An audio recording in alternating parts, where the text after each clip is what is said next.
Vi a mi mujer besar a otro hombre bajo unas guirnaldas de luz. No me temblaron las manos. No grité.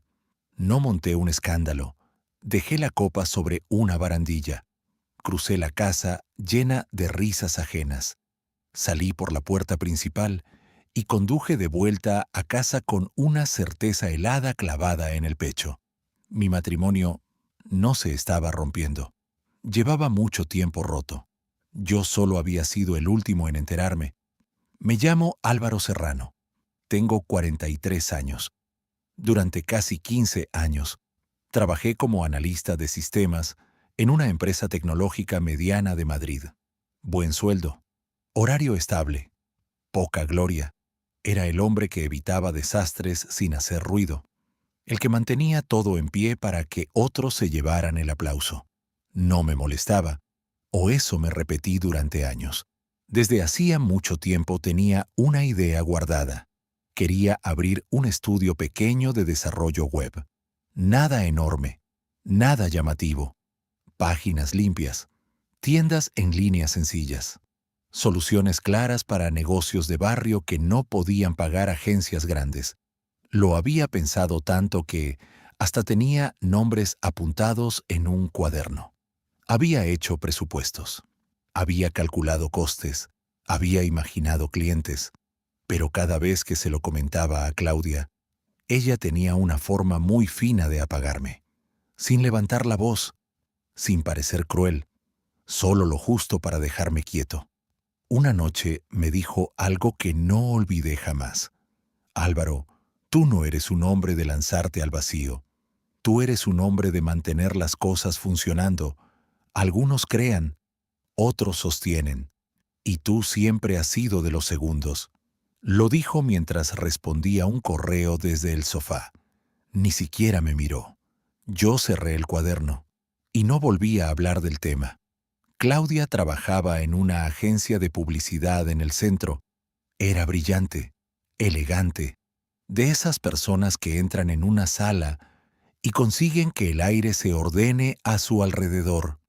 Cuando la conocí, me dejó sin respiración.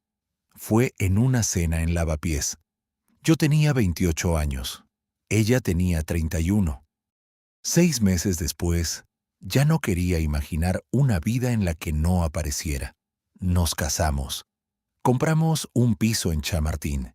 Y cuando nació nuestra hija Inés, sentí que el mundo se había quedado en su sitio. Durante un tiempo fue verdad.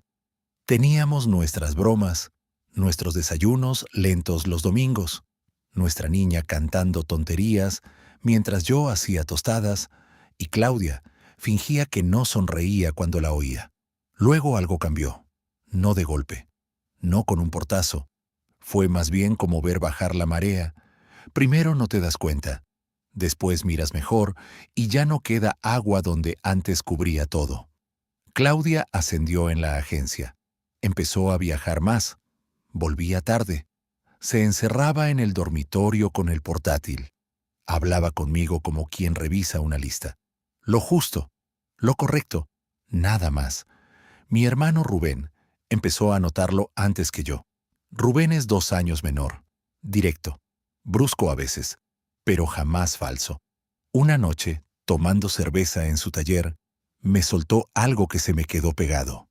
Tu mujer no te habla como a un marido, te habla como a un proveedor. Yo le dije que estaba cansada, que tenía presión, que era una etapa. Rubén no insistió, ni falta hizo. La primera señal rara fue el teléfono. Claudia siempre había sido muy de móvil. Eso no era nuevo. Lo nuevo era cómo lo protegía. Pantalla boca abajo. Llamadas que se llevaba a otra habitación. Mensajes que borraba demasiado deprisa. No revisé nada. No me hacía falta. Trabajo detectando patrones. No necesito ver todo para saber que algo no encaja. Luego llegaron las supuestas reuniones tardías. 3 noches por semana. A veces 4. Un mensaje casi a la misma hora. Salgo más tarde. No me esperes despierto.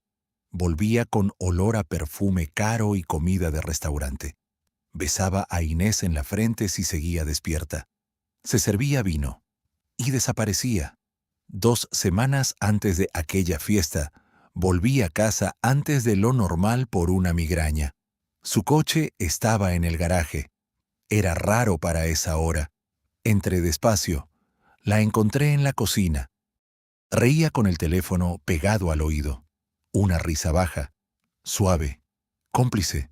Una risa que yo no recordaba haber escuchado en meses. Me vio, y el sonido se cortó como si alguien hubiera bajado un interruptor. «Te llamo luego», dijo. Dejó el móvil sobre la encimera, boca abajo, y se giró hacia mí con una sonrisa demasiado rápida. «Has vuelto pronto. Tengo migraña», le dije. Fue amable, atenta. Hasta me llevó agua al dormitorio. Y fue justo esa amabilidad lo que me puso peor. Claudia nunca daba más de lo necesario sin un motivo. La invitación a la fiesta llegó por parte de un compañero suyo. Estrenaba casa en Pozuelo. Claudia insistió en que fuéramos. Demasiado. Eso también era raro. Hacía meses que no le importaba si yo aparecía o no en sus planes. Inés se quedó con Rubén. Le prometió pizza y cine en casa. Claudia y yo salimos al anochecer. Recuerdo el aire fresco, el ruido de las hojas contra la acera, la radio bajita en el coche y aquella sensación absurda de que algo me esperaba al final del trayecto. La casa estaba llena, música alta, copas por todas partes, gente impecable, riéndose más de la cuenta. Claudia entró y se transformó. Espalda recta, sonrisa amplia, mirada viva, como si hubiera estado esperando esa noche toda la semana. Yo cogí una copa y me quedé observando. Siempre he sido así. Miro, escucho, anoto sin libreta. La vi recorrer la sala, tocar brazos al hablar, inclinarse demasiado al reír. Nada definitivo, solo una energía que conmigo ya no tenía. Al cabo de un rato desapareció. Esperé unos minutos. Luego me moví.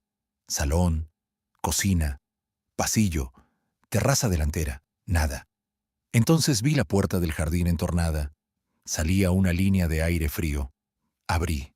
Las luces colgaban entre 2 árboles.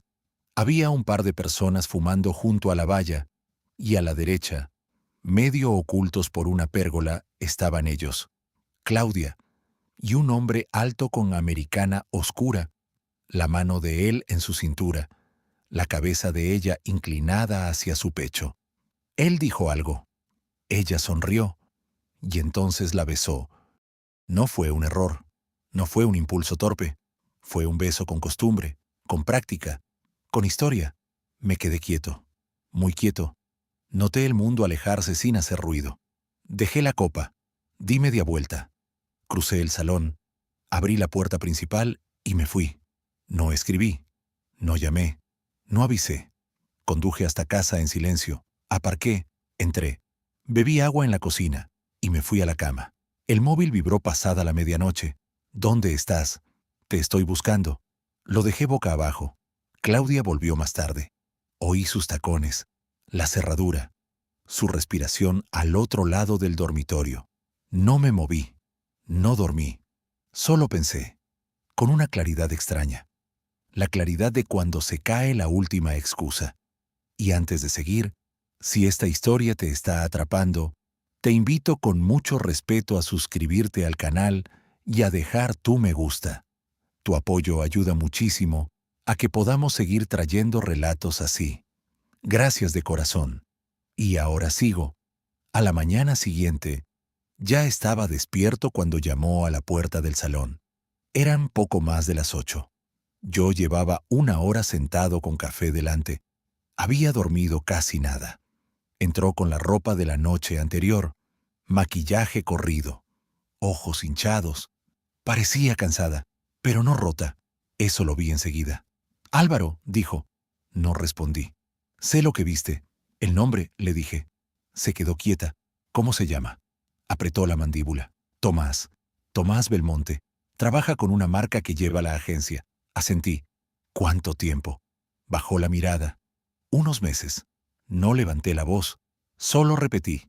«¿Cuánto tiempo?» «4 meses», susurró. «4 meses». Mi hija había cumplido 7 en primavera. Teníamos fotos de los tres, soplando velas en la terraza de mi suegra. 4 meses significaba que, mientras sonreíamos para las fotos, ella ya estaba viviendo otra vida. Intentó llorar conmigo. Intentó hablar de confusión, de distancia, de sentirse sola. La dejé terminar. Luego le dije algo muy simple. «No te quedas aquí», parpadeó. «Álvaro, haz una maleta. Te vas con tu hermana o con quien quieras. Pero no vas a dormir en esta casa mientras yo decido qué hago con todo esto». Entonces cambió. Muy poco. Solo un segundo. Pero lo vi. La tristeza dejó paso al enfado. Si hubieras estado más presente, no terminé de dejarla. No hagas eso.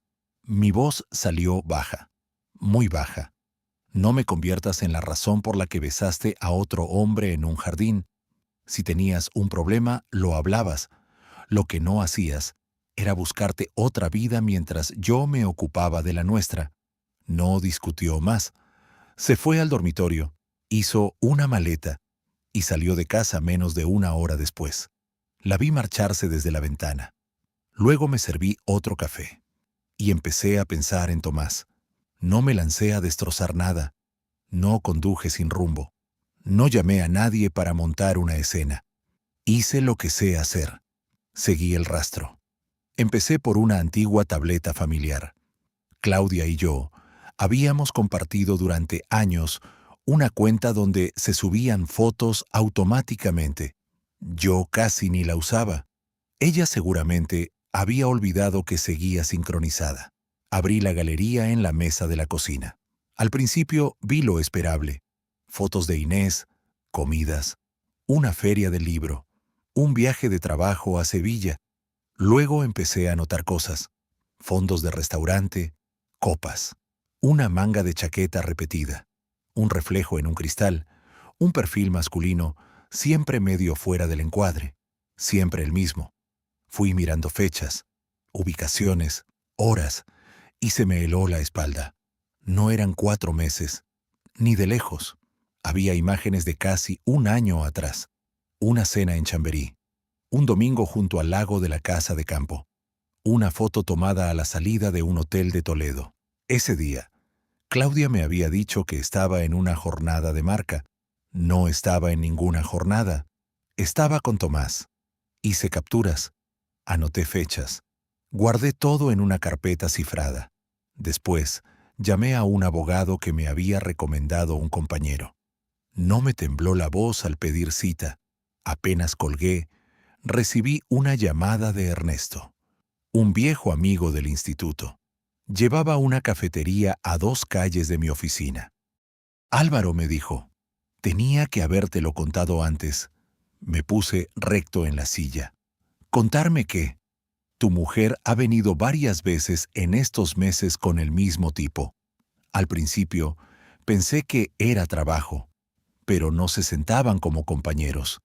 Se sentaban como gente que comparte secretos». Cerré los ojos un instante. ¿Cuántas veces? Las que yo vi, unas cuantas. Y tengo cámaras. No guardo todo siempre, pero quizá algo siga en el sistema. Le di las gracias. Cuando corté, me quedé mirando la pared. No por rabia, por precisión. Cada dato que aparecía hacía más nítido el dibujo. Aquella noche recogí a Inés en casa de Rubén. Venía feliz, con una mochila abierta, un dibujo doblado en la mano. «Papá, mira», lo desplegué. Éramos 3 en la playa, una playa que no conocíamos. Ella la había inventado. Me sonrió como si me entregara un tesoro, y para mí lo era. Rubén me sostuvo la mirada. «¿Cómo de mal?», preguntó. «Peor de lo que dijo». Asintió. No hizo teatro. No me dio consejos. Solo me dijo que estaba conmigo. Cené con Inés en la cocina. Su plato favorito, pasta con mantequilla y queso. Me habló de una película, de un gato enorme que había visto en la calle, de que quería aprender a montar en bici sin ruedines. Yo la escuché, de verdad, y entonces, en mitad de la cena, levantó los ojos y me preguntó: «Papá, ¿mamá sigue viendo al señor del abrigo oscuro?». Sentí que todo se detenía. Conseguí respirar. ¡Qué señor, cariño! El del parque, dijo. El alto. El que vino el otro día cuando mamá dijo que era una sorpresa. Yo no moví ni una ceja. Solo la miré. Inés siguió hablando con la serenidad de los niños cuando no saben que están abriendo una puerta enorme. Mamá me dijo que no te lo contara porque quería explicártelo ella, pero se le olvidó. Me pidió que no dijera nada. Ahí entendí algo peor que la traición. Claudia no solo había mentido, había metido a nuestra hija dentro de la mentira. Había usado su inocencia como escondite. Le serví más pasta a Inés con una mano completamente firme. Tú no has hecho nada malo, le dije. Gracias por contármelo. Ella sonrió y siguió cenando. Yo no, porque en ese momento supe que ya no estaba intentando salvar un matrimonio. Estaba preparándome para proteger a mi hija de una verdad mucho más sucia de lo que había imaginado. Y esa misma noche tomé una decisión que iba a cambiarlo todo. Aquella noche no me acosté. Me quedé en la cocina con la taza vacía delante y el dibujo de Inés al lado del plato, la playa inventada, el sol sonriendo, los tres juntos. Miré ese papel mucho rato. Luego abrí el portátil otra vez. Ya no estaba buscando una aventura, ni una mentira suelta. Estaba buscando un patrón completo. Y cuando buscas de verdad, casi siempre aparece. Empecé por las fotos. Después revisé copias de seguridad, correos antiguos, metadatos, ubicaciones, nada invasivo de más, nada ilegal, solo huellas que ya estaban en dispositivos compartidos y en cuentas familiares que Claudia nunca se había molestado en separar. A medianoche ya tenía una línea temporal bastante clara. No eran unos meses, ni siquiera casi un año. Era más. La primera coincidencia sólida con Tomás aparecía bastante antes de lo que yo había pensado.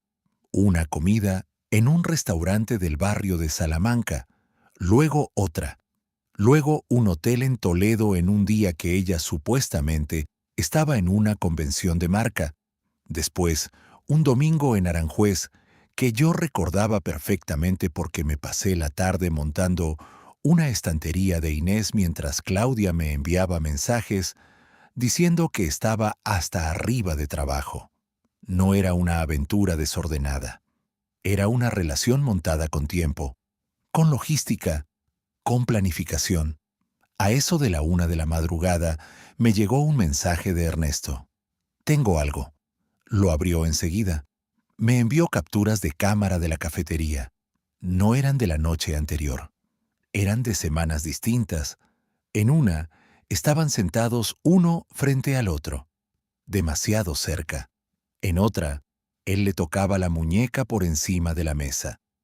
En otra salían juntos, y él le colocaba el abrigo sobre los hombros. La fecha de la imagen más antigua me dejó inmóvil hacía más de un año. Más de un año. Me eché hacia atrás en la silla, y entonces comprendí algo muy sencillo. Claudia no me había mentido para reducir la culpa. Me había mentido porque necesitaba ganar tiempo. Porque quien rebaja una historia no lo hace para que le perdonen. Lo hace para controlar los daños. A la mañana siguiente llevé a Inés al colegio como siempre. Le hice el desayuno. Le peiné el flequillo torcido que siempre se le escapaba. Le revisé la mochila. Y cuando la dejé en la puerta, me abrazó con la fuerza tranquila que solo tienen los niños que todavía creen que su padre puede sostener el mundo entero sin que se le caiga nada. Después fui a mi cita con la abogada. Se llamaba Julia Montalbán. Tenía una voz serena, un despacho sobrio cerca de Plaza de Castilla, y una manera de escuchar que te obligaba a ordenar mejor las ideas. Le conté todo: la fiesta, las fotos, las fechas, las cámaras de Ernesto, lo que Inés me había dicho sobre el parque. Julia no me interrumpió casi nunca. Tomó notas. Me pidió precisión en las fechas. Me preguntó quién pagaba qué en casa, si había cuentas comunes, si había tarjetas compartidas, si existían ahorros conjuntos. Cuando terminé, levantó la vista y dijo algo que todavía recuerdo palabra por palabra. Lo peor aquí no es solo la infidelidad, lo peor es el nivel de ocultación, y lo más serio es haber involucrado a la niña. Luego me pidió los extractos de la tarjeta común. Yo se los envié desde el móvil, los fue revisando en silencio, y de pronto frunció el ceño. ¿Qué es esto? Me mostró 3 cargos que yo había visto, pero no había relacionado. Una transferencia pequeña a nombre de una asesoría, 2 pagos a una empresa de alquiler de despachos y varias compras en una tienda de mobiliario de oficina. Fechas separadas, cantidades discretas, nada escandaloso visto por separado, pero juntas formaban una figura. No parecía una aventura, parecía una inversión. Julia me miró. ¿Claudia y usted pensaban abrir algo juntos? Negué con la cabeza. Nunca. Entonces alguien estaba montando algo sin usted. Salí del despacho con una carpeta nueva y una sensación peor que el dolor, porque una infidelidad te rompe. Pero descubrir que además te estaban vaciando la vida por dentro con cálculo, te cambia la temperatura de la sangre. Esa tarde no fui a la oficina. Pedí teletrabajo. No era mentira. Trabajé. Pero entre tarea y tarea seguí tirando del hilo. Entré en el archivo digital de facturas del hogar, revisé movimientos antiguos y encontré más cosas. Pagos pequeños a una gestoría en Majadahonda, una señal para una sala de reuniones, un abono mensual a un servicio de almacenamiento en la nube que no era el nuestro. No eran errores, no eran caprichos, era dinero de nuestra vida común. Dinero que salía de la cuenta donde entraba mi nómina. Dinero con el que pagábamos el colegio de Inés, la compra, la calefacción y las vacaciones. Y parte de ese dinero había ido a otra historia, pero el golpe fuerte llegó al final de la tarde.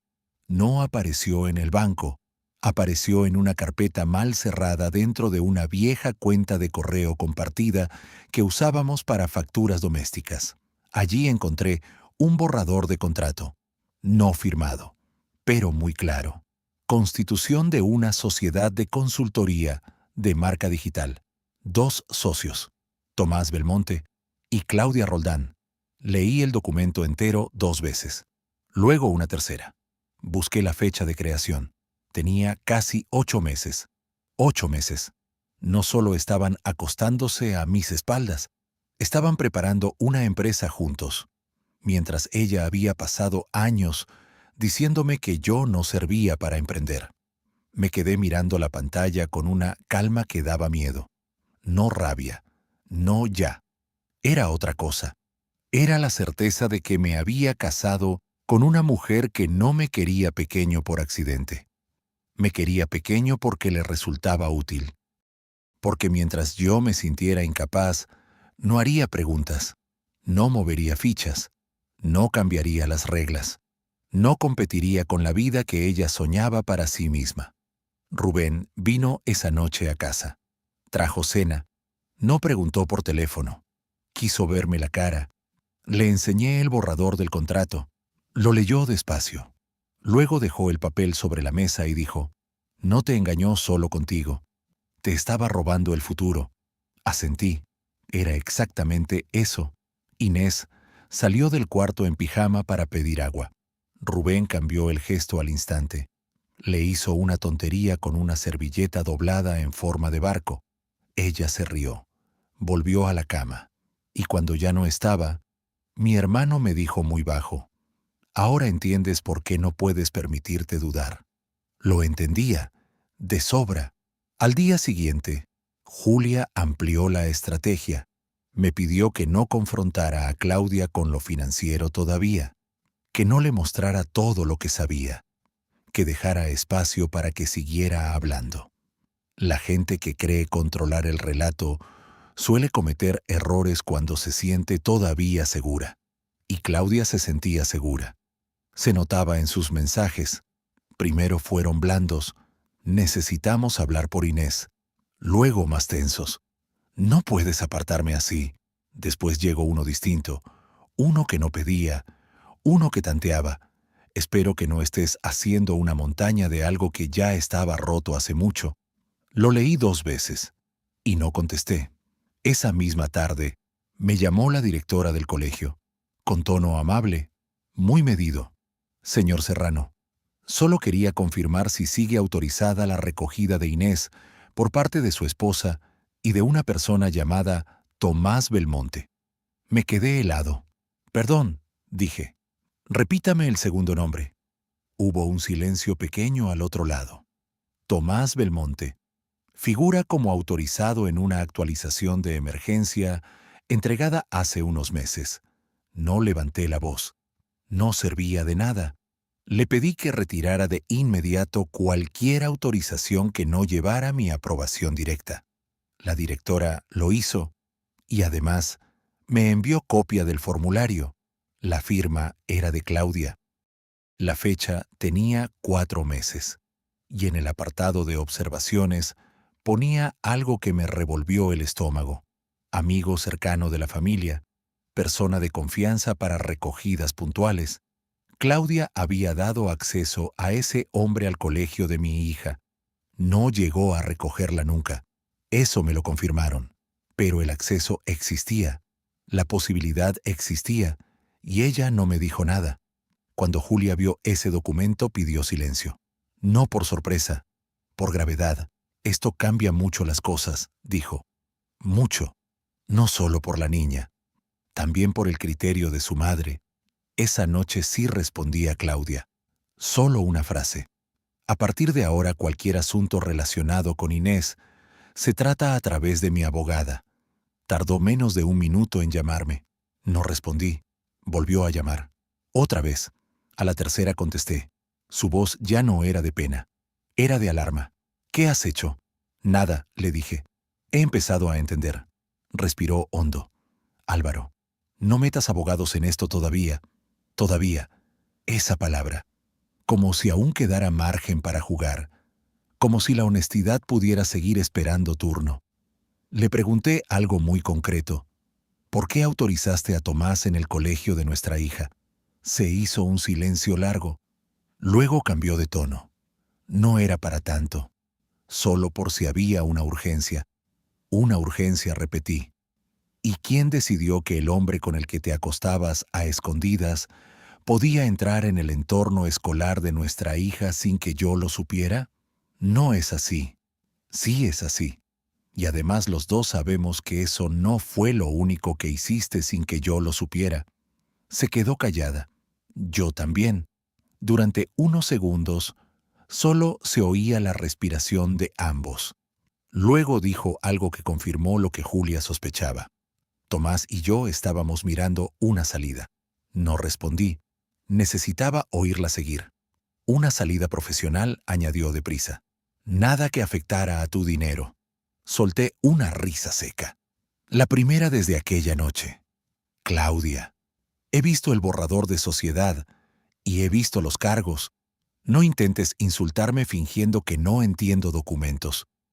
Entonces explotó, no con llanto, con rabia. Me acusó de vigilarla, de invadir su intimidad, de buscar hundirla. Yo la dejé hablar hasta que se agotó. Y cuando terminó, solo le dije esto. No te estoy hundiendo yo. Te estás viendo por primera vez sin maquillaje. Le colgué. No me sentí bien, pero tampoco mal. Me sentí limpio.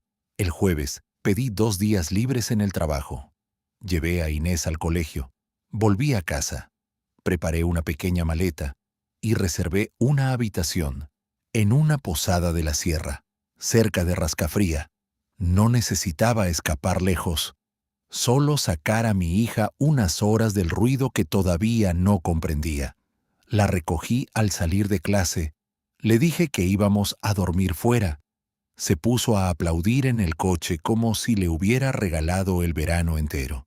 Durante el trayecto, Me habló de un dibujo, de una compañera que mascaba las erres, de que quería ver vacas, de que si en la montaña las estrellas hacían más ruido. No le corregí esa última frase. Me pareció perfecta. La posada era sencilla, madera vieja, ventanas pequeñas, una chimenea apagada que olía a humo antiguo.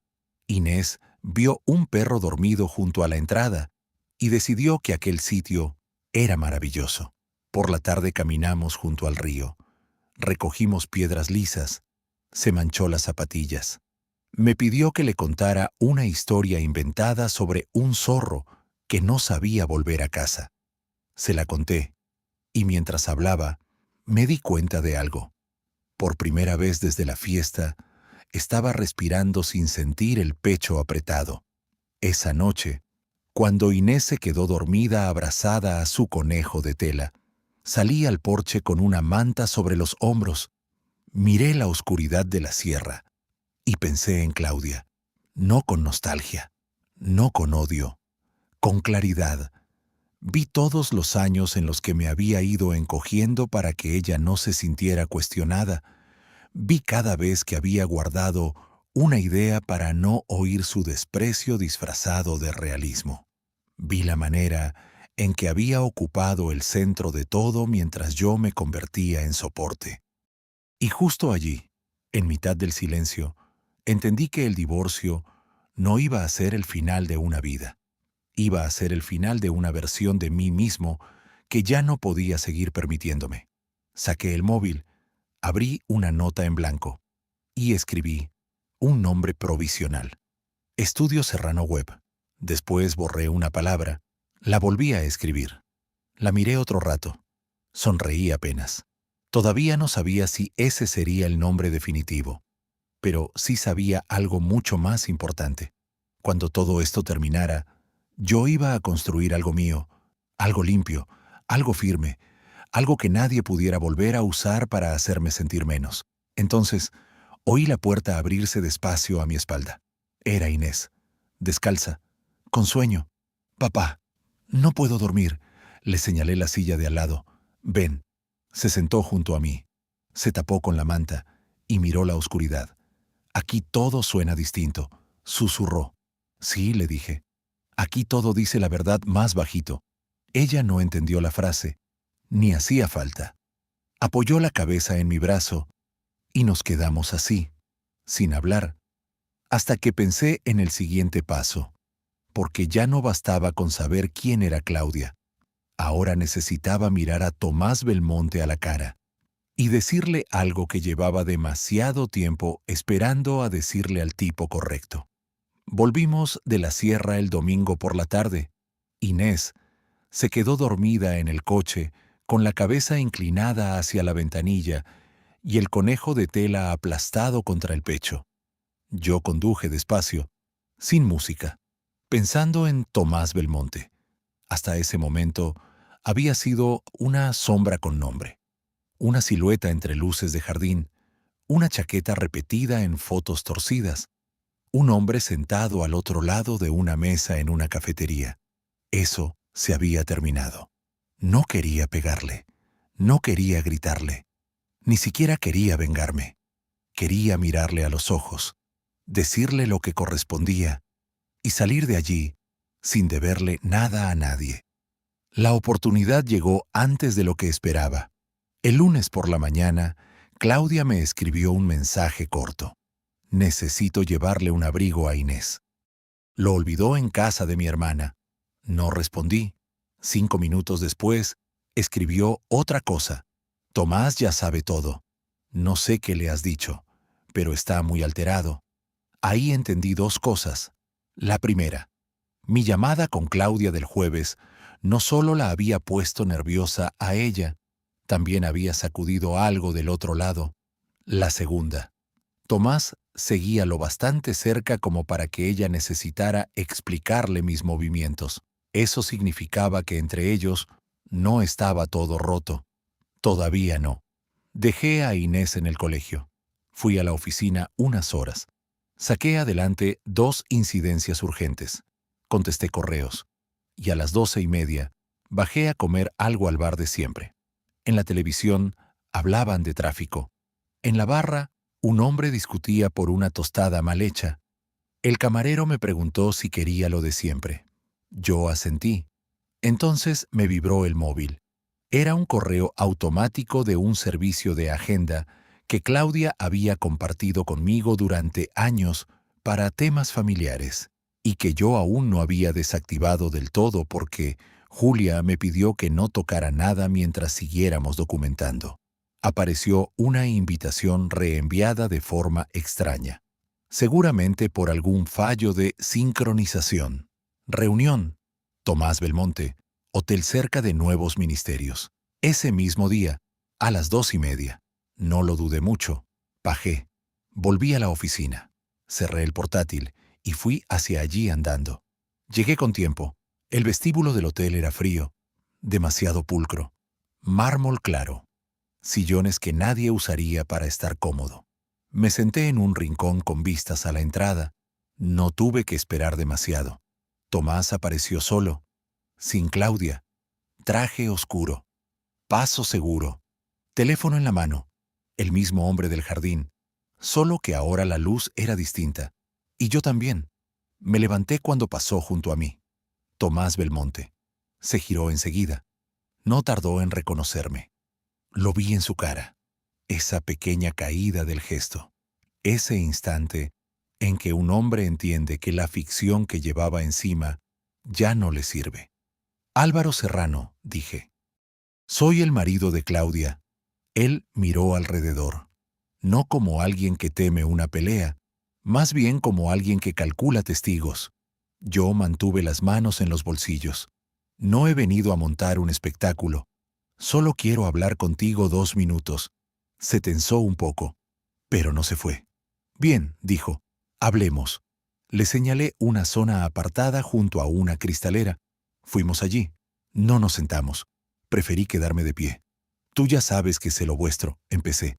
Lo que quizá no sabes es hasta qué punto lo sé. Tomás me sostuvo la mirada. Con una calma demasiado aprendida, Claudia me ha dicho que lo habéis hablado. Solté aire por la nariz. No. Claudia ha hablado. Yo he escuchado. No es lo mismo. No respondió. Seguí. Sé que esto no empezó hace unos meses. Sé lo de las comidas. Sé lo de Toledo. Sé lo del parque con mi hija. Y sé que Claudia te autorizó en su colegio sin decírmelo. Esa fue la primera grieta visible. Muy leve, pero real. No sabía lo del colegio, dijo. Supe al instante que decía la verdad. No por nobleza, por sorpresa. Y cuando un hombre se sorprende de verdad, el cuerpo lo cuenta antes que la boca. Lo sabía yo. No lo sabías tú. Interesante. Tomás tragó saliva. Claudia me dijo que todo eso estaba hablado, que vuestra relación llevaba rota muchísimo tiempo, que seguíais juntos por la niña, que ya no erais una pareja de verdad. Lo miré un segundo. Luego dije, ¿y también te dijo que el dinero que estaba usando para montar vuestra empresa salía de una cuenta común donde entraba mi sueldo? Su cara cambió por completo. No respondió. No hizo falta. Así que tampoco sabías eso. Bajó la vista apenas. Solo un instante. Después la alzó de nuevo. Yo no sé cómo gestionaba ella sus cosas. No, le corregí. Sus cosas no. Las nuestras. Porque mientras tú y ella buscabais locales y hacíais planes, yo pagaba la vida que os daba cobertura. Él apretó la mandíbula. No he venido a defenderme, dijo. Ni falta que hace. Yo tampoco he venido a escuchar una defensa. He venido a entender una cosa. Su silencio me dio permiso para seguir. ¿De verdad creíste que una mujer que escondía a su amante detrás de su hija iba a ser transparente contigo? Tomás se pasó una mano por el cuello. Parecía incómodo por primera vez. Claudia no me presentó las cosas así. Claro que no. Lo que me interesa es qué te presentó exactamente. Hubo un silencio, largo. Detrás de nosotros, una pareja arrastraba maletas hacia el ascensor. La recepción seguía sonando lejana. Todo parecía normal. Y sin embargo, en ese rincón se estaba desarmando una historia entera. Tomás habló al fin. Me dijo que llevaba años sosteniéndolo todo sola, que tú eras bueno, pero inmóvil, que tenías miedo a cambiar, que ella quería construir algo distinto y tú no querías arriesgar. Yo asentí despacio. Era casi elegante, la narrativa perfecta, el marido correcto pero insuficiente, la mujer viva que necesita escapar. Claudia siempre había sabido vender muy bien. Tomás respiró hondo y añadió algo que no esperaba. También me dijo que el proyecto era medio suyo desde hacía tiempo, que había intentado impulsarlo contigo y tú nunca quisiste. Tardé 2 segundos en comprender del todo. Luego noté una presión helada detrás del esternón. ¿Qué proyecto?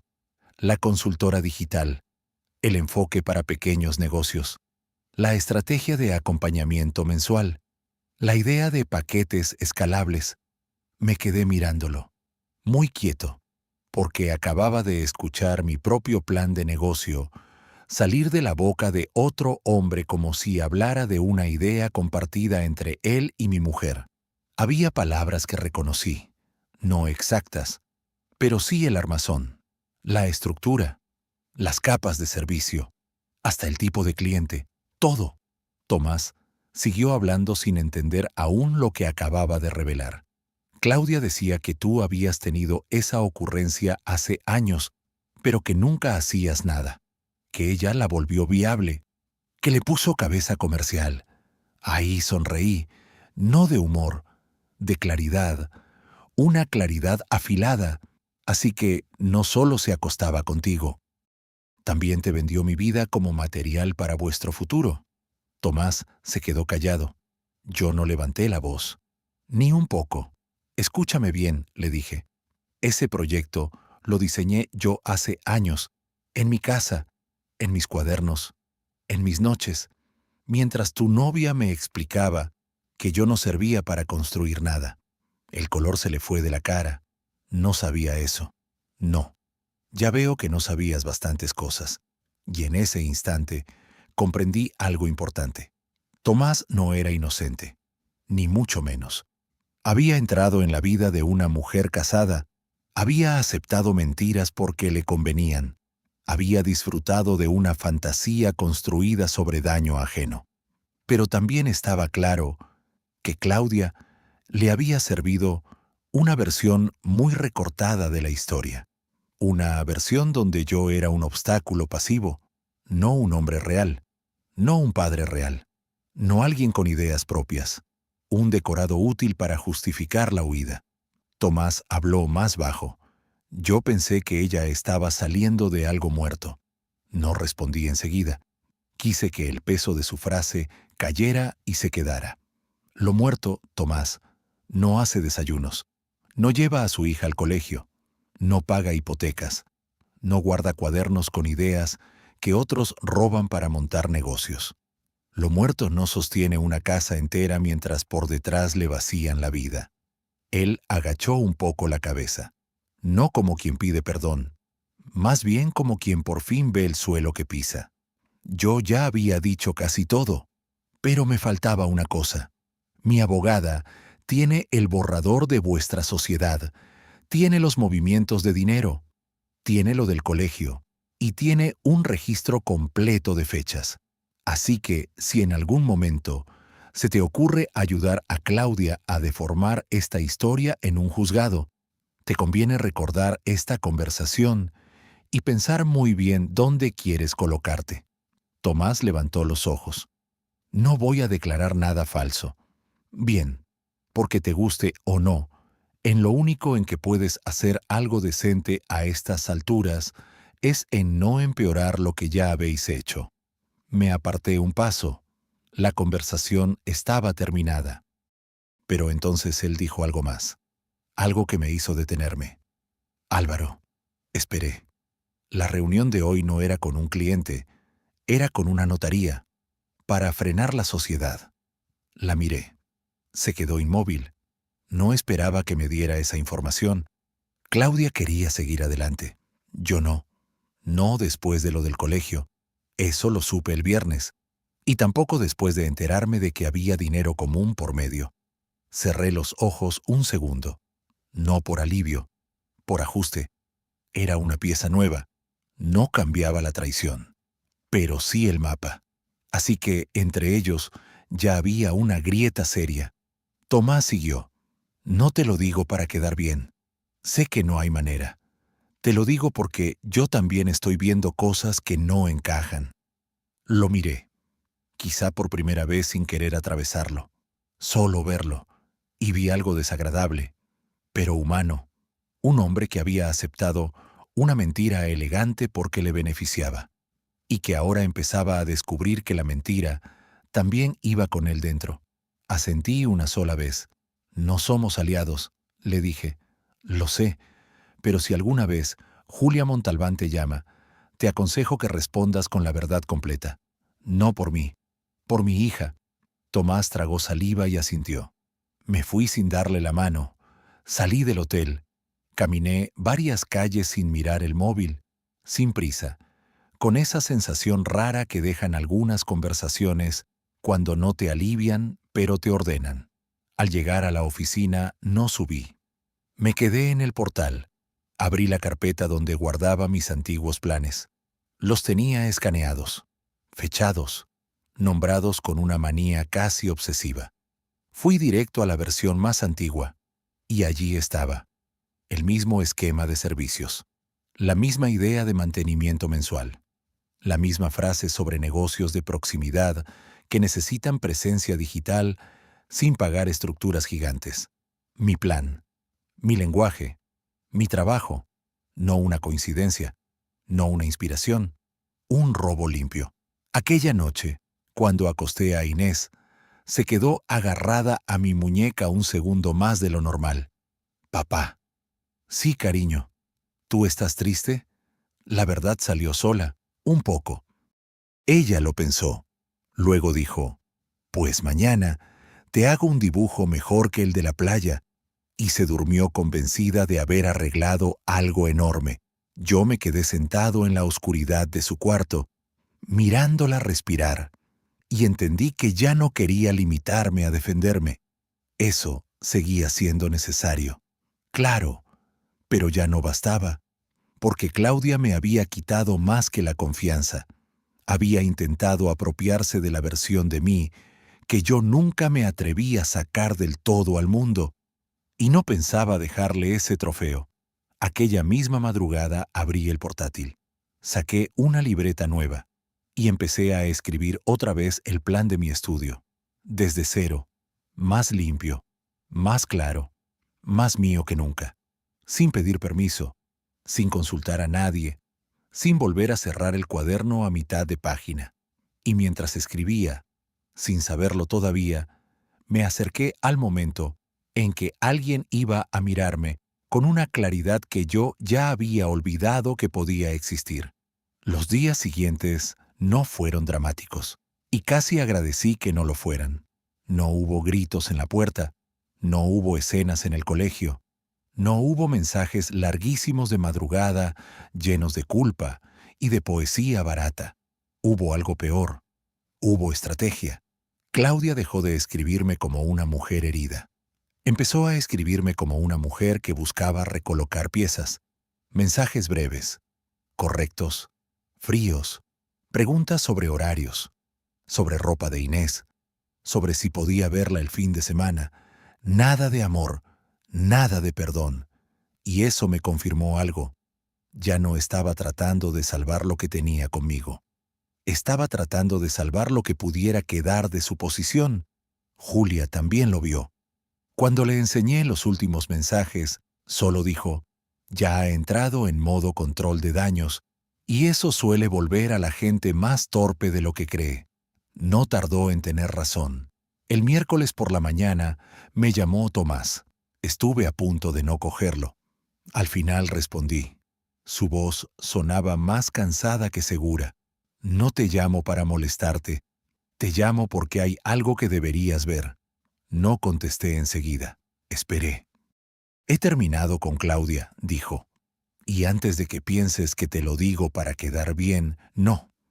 Te lo digo porque he encontrado correos que quizá te interesen. Mi primera reacción no fue de alivio, fue de atención. ¿Qué correos? Hubo un silencio breve, intercambios sobre la empresa, sobre el enfoque, sobre de dónde salió la idea. Y hay una cosa más, otra pausa, un documento con notas tuyas. Notas mías.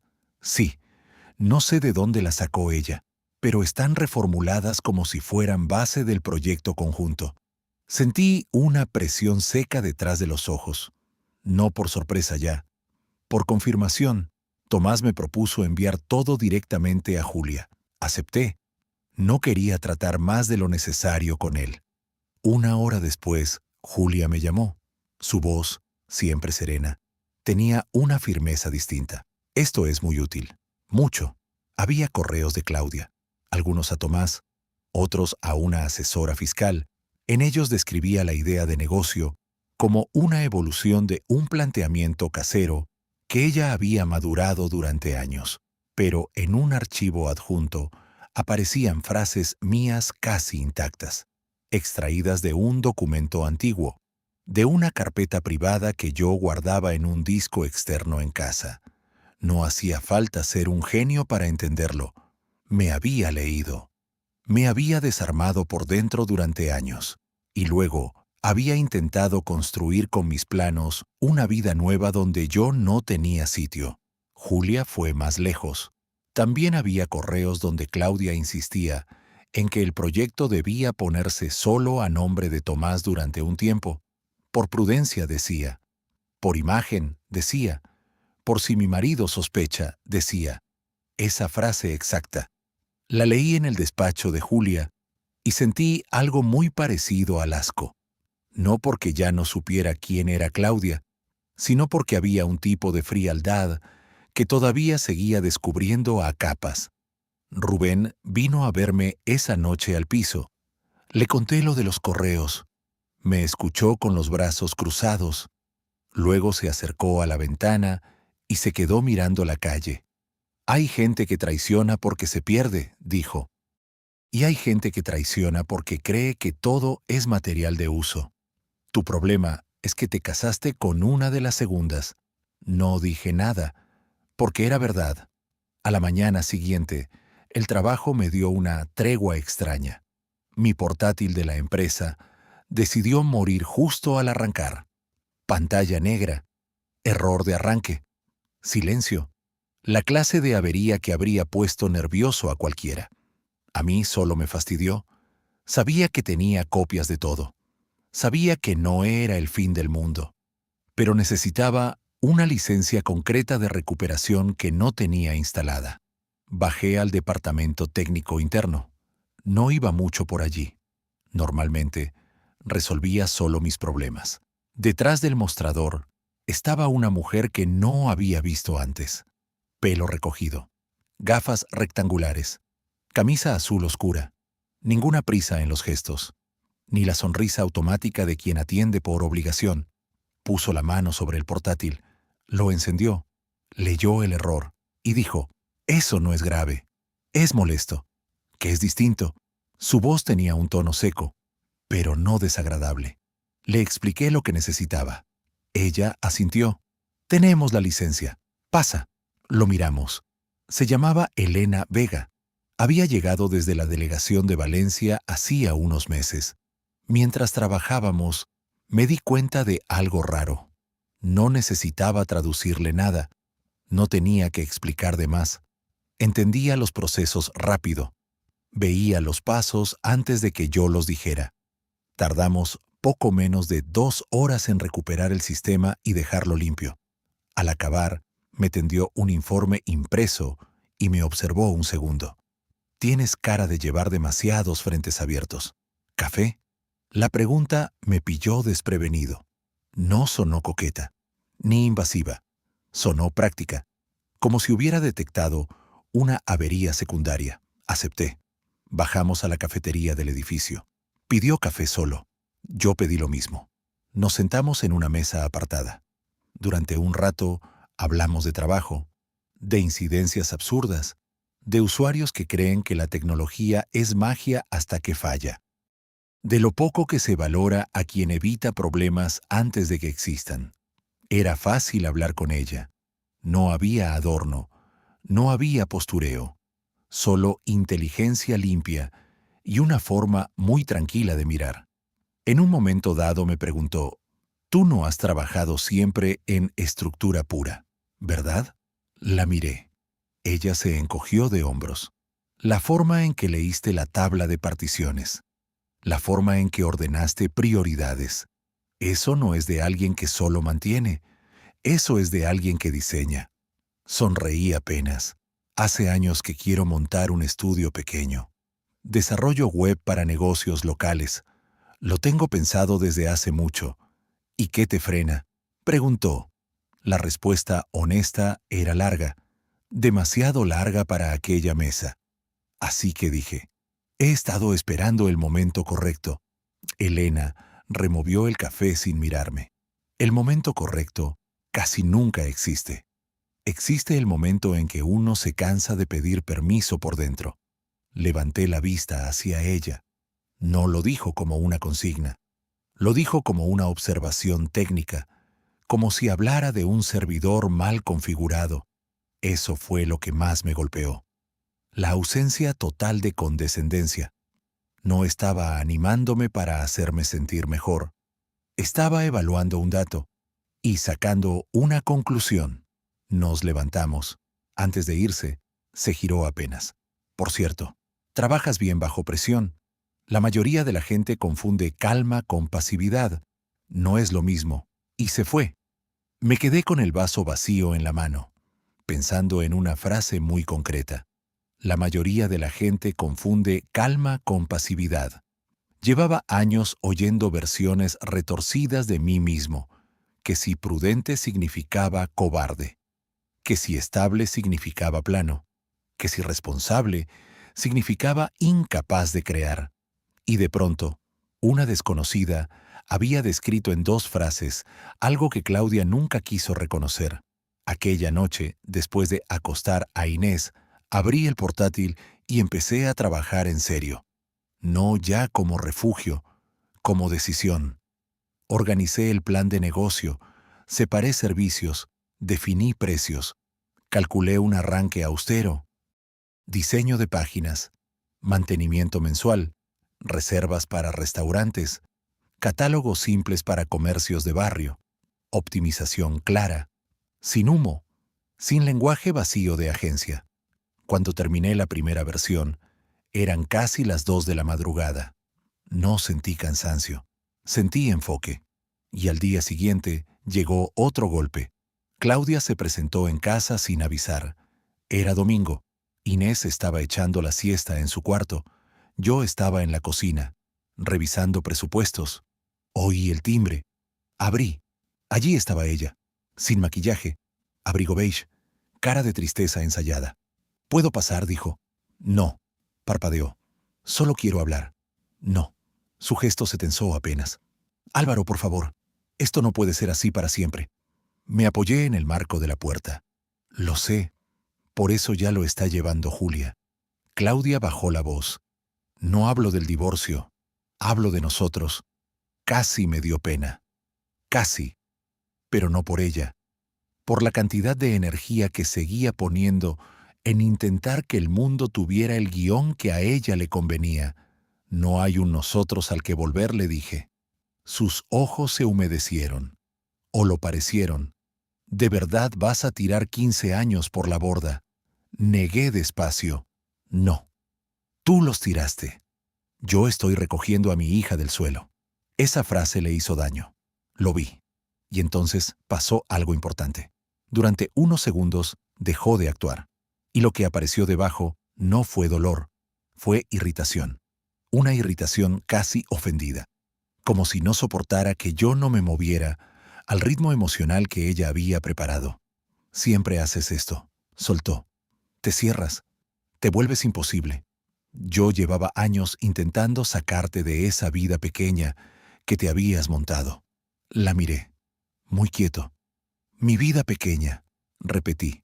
«Sí, tu trabajo seguro». tus horarios, tus ideas en cuadernos, tus planes que nunca iban a ningún lado. ¿Crees que eso es una vida grande, Claudia? No respondió, porque por primera vez creo que entendió lo que estaba viendo, no a un hombre herido, a un hombre que ya no estaba dispuesto a aceptar definiciones ajenas. Te voy a decir una cosa, añadí, y quiero que la recuerdes bien. No vuelvas a utilizar mis sueños frustrados como coartada para tus decisiones. No eras una mujer atrapada junto a un hombre que no se movía. Eras una mujer que necesitaba tener al lado a alguien a quien pudiera empequeñecer. Su cara se quedó inmóvil. Luego intentó cambiar de terreno. Esto te lo está llenando la cabeza tu hermano. Sonreí sin humor. No, esto me lo ha llenado la verdad.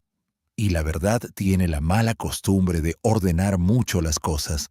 Le pedí que se fuera. Esta vez no insistió. Se dio media vuelta. Bajó un escalón.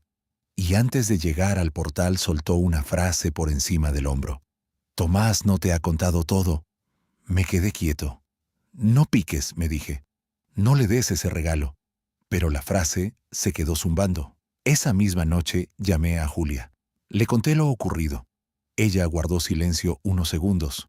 Luego dijo, no creo que sea una amenaza real. Creo que es una mujer lanzando humo porque ve que pierde terreno. Aún así, mañana revisaremos si hay algo pendiente. Y lo había. A la mañana siguiente, apareció un movimiento antiguo en una de las tarjetas comunes. Un pago periódico pequeño, constante, demasiado estable para ser casual. No era un hotel, no era un restaurante. Era un trastero alquilado en las afueras. Julia pidió acceso legal de inmediato. Y 2 días después, con autorización y presencia de inventario, entramos. No esperaba gran cosa. Tal vez cajas de la futura empresa, material promocional, archivos. Lo que encontramos fue peor. Había muebles de oficina, un expositor, papelería con un nombre provisional y 3 cajas llenas de borradores impresos. Mi plan reformulado, mi estructura convertida en dossier.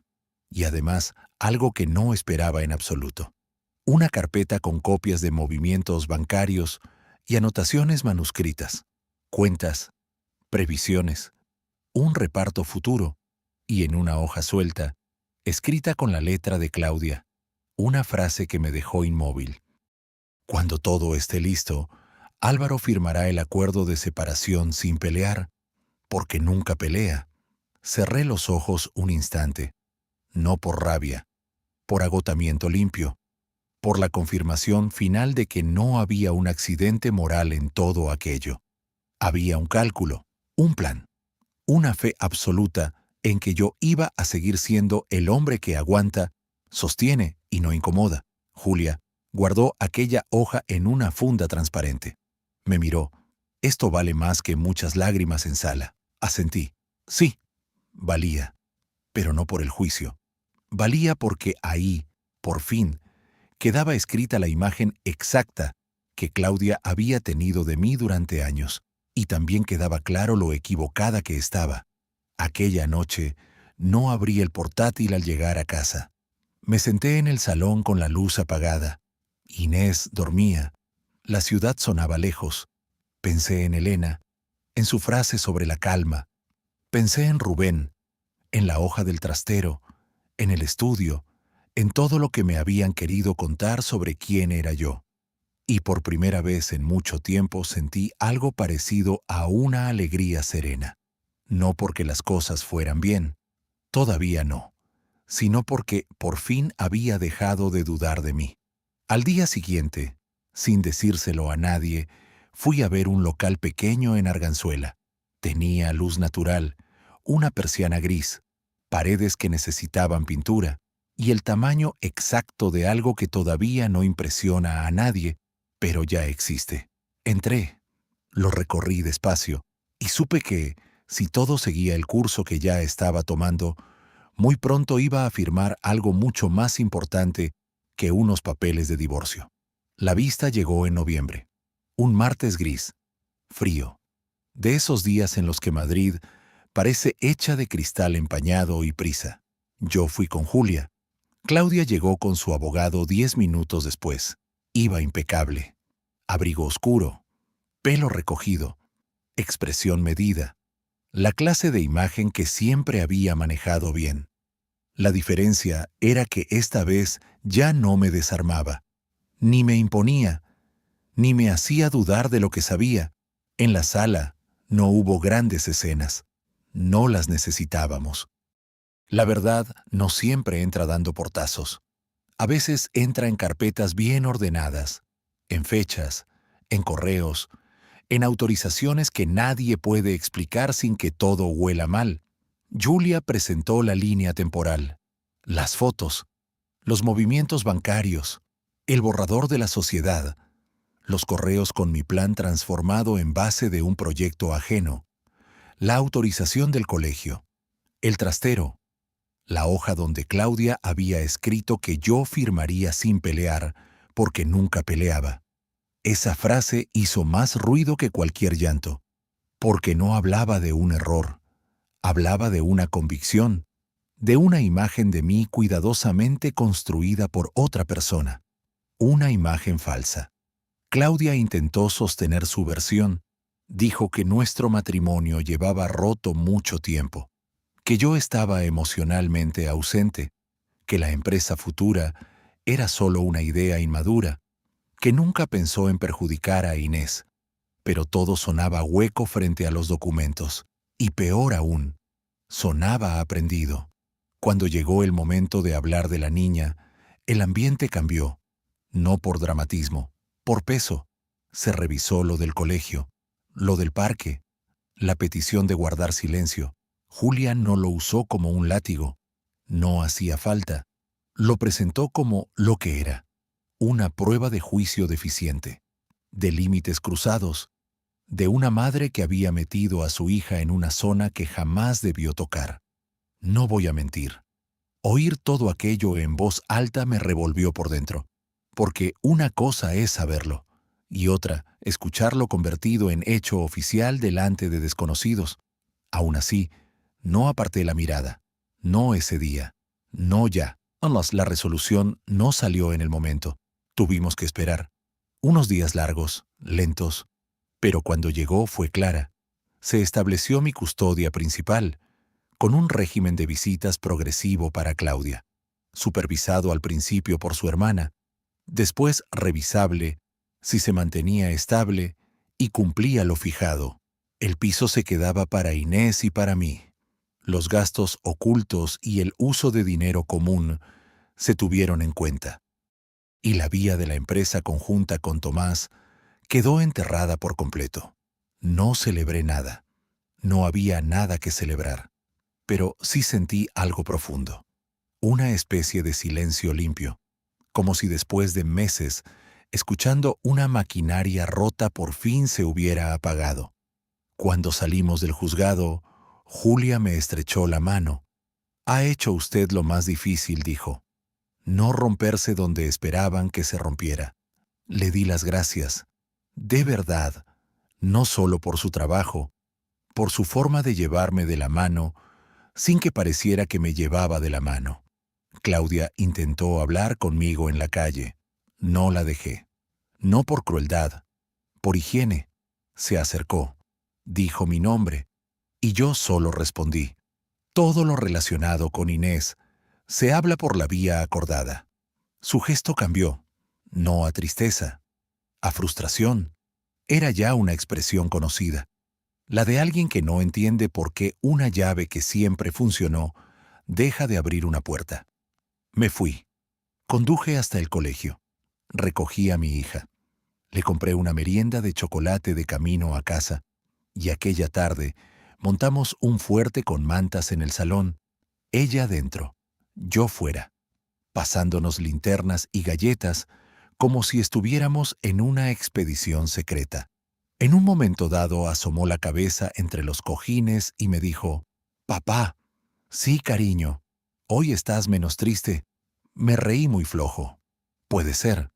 Ella asintió como si aquello cerrara un asunto importante. y volvió a meterse en su fuerte. A veces los niños lo entienden todo antes que nosotros. El local de Arganzuela seguía libre. Volví a verlo 2 días después de la resolución. Esta vez fui con otra mirada, no la del hombre que fantasea, la del hombre que calcula. Recorrí el espacio despacio. Tomé medidas. Miré enchufes. Pensé en mesas, en pantallas, en clientes entrando por esa puerta, en mi apellido en el cristal. El propietario era un hombre mayor, poco dado a discursos. Me dijo el precio. Le hice 2 preguntas. Y antes de irme, me oí a mí mismo decir, me lo quedo.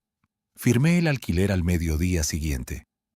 Cuando salí con las llaves en el bolsillo, me quedé un momento quieto en la acera. La gente pasaba. Los coches seguían. Madrid hacía lo suyo. Y sin embargo, para mí todo estaba distinto. No porque empezara una vida perfecta, eso no existe, sino porque por primera vez en muchos años, una decisión grande nacía en un lugar donde ya no había miedo ajeno, viviendo dentro. Llamé a Rubén desde la puerta. «Ya está», le dije. Hubo un silencio. Luego soltó una carcajada corta. «¿Cuál de las 2 cosas?» «Las 2», respondí. Mi hermano tardó menos de un segundo. «Entonces, esta noche llevo cerveza». El estudio todavía no tenía nombre definitivo. Probé varios. Todos sonaban o demasiado serios o demasiado vacíos. Una tarde, Inés vino a sentarse conmigo en la mesa de la cocina, mientras yo llenaba una hoja de opciones. «¿Qué haces?» «Poner nombre al trabajo nuevo». Frunció el ceño con toda la gravedad de sus 8 años recién cumplidos. «¿Y qué hace tu trabajo nuevo?» «Hago páginas para gente que tiene tiendas, bares o negocios y quiere que se vean bien y funcionen bien». Pensó un poco. Luego dijo, «Ponle algo de nuestro apellido. Así saben que es tuyo». Me quedé mirándola. A veces la respuesta correcta llega sin ruido, sin vueltas, sin estrategia, solo limpia. Escribí en la hoja, Estudio Serrano Web. Lo rodeé con un círculo y ya no busqué más. Los primeros clientes aparecieron antes de lo previsto. Ernesto me recomendó con media calle. Una panadería quería renovar su página. Una gestoría necesitaba un sistema sencillo de citas. Luego llegó una pequeña clínica dental. Después una tienda de vinos. Nada espectacular. Todo real. Todo pagado. Todo útil.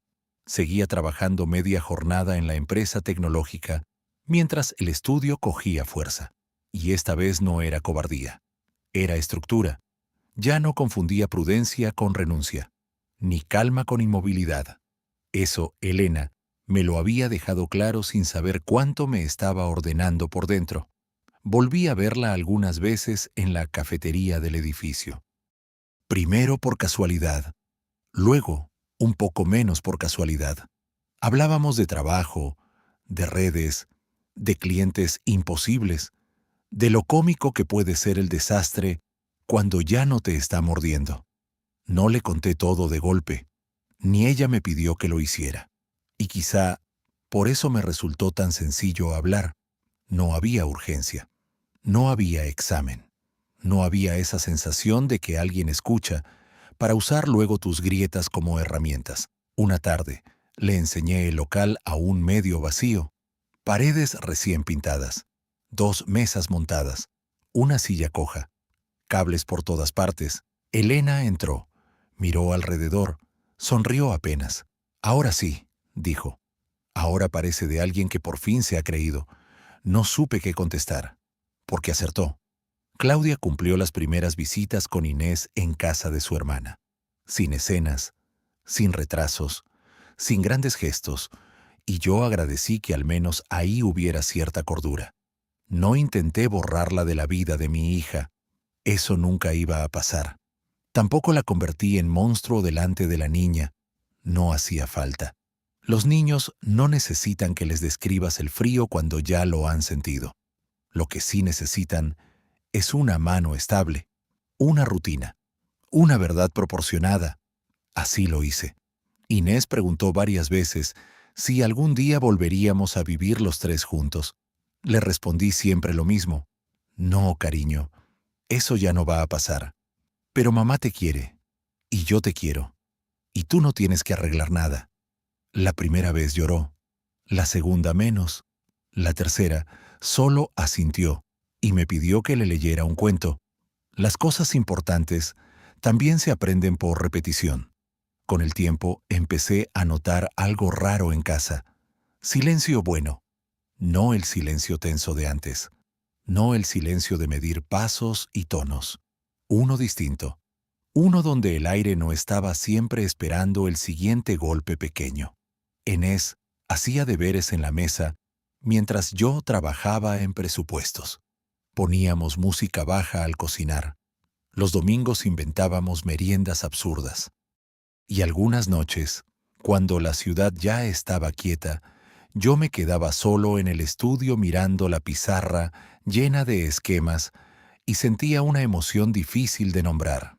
No era euforia, era algo más maduro, más sobrio, como si la vida, después de haberse roto por un sitio exacto, hubiera encontrado otra manera de sostenerse. Pasaron meses. El estudio empezó a caminar de verdad. No me hice rico, no me hice famoso, me hice dueño, que para mí era mucho más importante. En primavera llevé a Inés al retiro con una cometa que le habían regalado por su cumpleaños. Era roja y amarilla. Corrimos hasta encontrar un claro con viento. La cometa subió torpe al principio, luego tiró hacia arriba con fuerza. Inés se rió a carcajadas. Me pasó el hilo. Yo eché a correr, y mientras la veía elevarse, pensé en todo lo que había cambiado. No por arte de magia, no por justicia poética, por decisiones, por sostener el golpe, por no dejar que otro escribiera mi versión definitiva. Inés me llamó. «Papá, mira qué alto». Levanté la vista. La cometa estaba arriba, muy arriba, temblando un poco, firme a la vez, como casi todo lo que merece la pena. Me acerqué a ella. Le puse la mano en el hombro y nos quedamos mirando el cielo un rato largo, sin prisa, sin necesidad de decir nada más, porque a veces el final no llega con una gran frase. Llega cuando por fin entiendes dónde quieres estar y con quién. Y yo ya lo sabía, con mi hija, con mi trabajo, con una vida limpia y con la calma de haber descubierto que nunca fui el hombre pequeño que otros necesitaban que creyera ser. Si esta historia te acompañó hasta aquí, gracias de corazón por quedarte. Y si no sabes qué añadir o te cuesta encontrar palabras, a nuestro equipo le hará muy feliz ver incluso un simple gracias en los comentarios.